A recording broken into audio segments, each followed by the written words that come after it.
Welcome to MyLITV. From Manhasset to Montauk, we have traveled our communities to bring you the following events.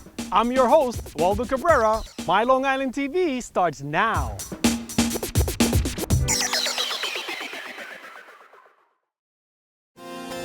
Most Long Islanders believe that their island ends in Montauk.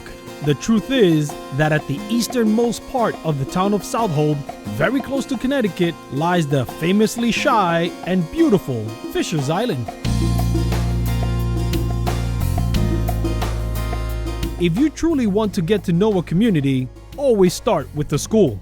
The Fisher's Island Ferry doubles as a school bus where many of the students start their day. Hey guys!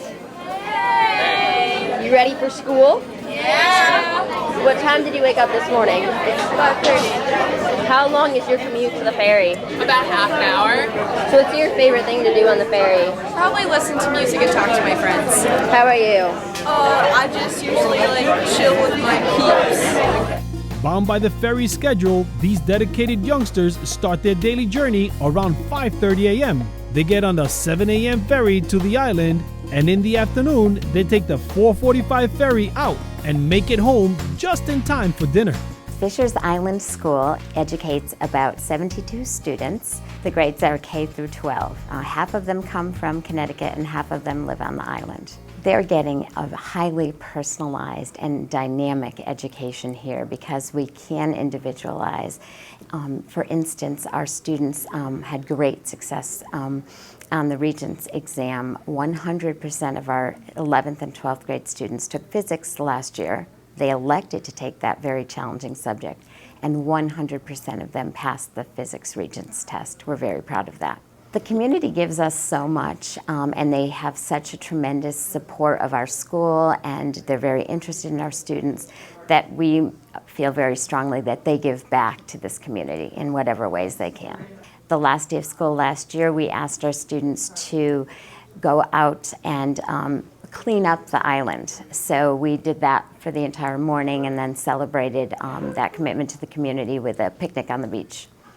As you see here, hole number 2 to the golf course, they lost about 15 feet on the right side because all the erosion pulled, or all the dirt eroded out, and so they had to fix up the golf course. Justine Kibbe came to me and said the Conservancy is willing to sponsor some Sentinels to go around and to analyze and document different sites on Fisher's Island for their fauna, their flora, some human impact. And I thought it was a great way to get the kids out in the field, which just is another extension of our classroom. We talked about what type of student would be involved, someone that loved the outdoors.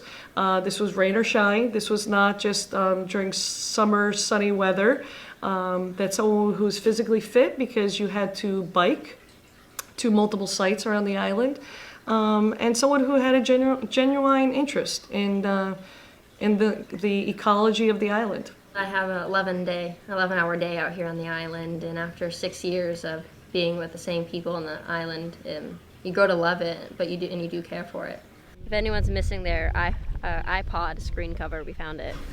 I became part of the Sentinel program because it was an experience that would allow me to not only discover my passions with the marine life and further my knowledge, and it would give me an opportunity to get to know the island that's provided a learning environment for me for the past 6 years to learn more about where I've been growing up. You see how the string will get really knotted up. You'll find it mixed in with anything, and it could really suffocate a lot of the marine life.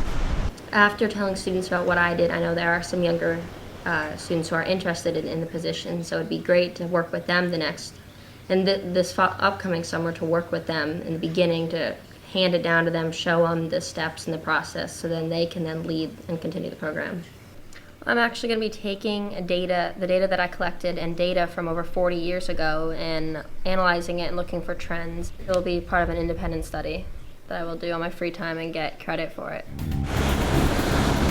The original question was, what can we do now? And there was a retired science teacher that used to document the birds of the island, because this is a stopping point for migratory birds.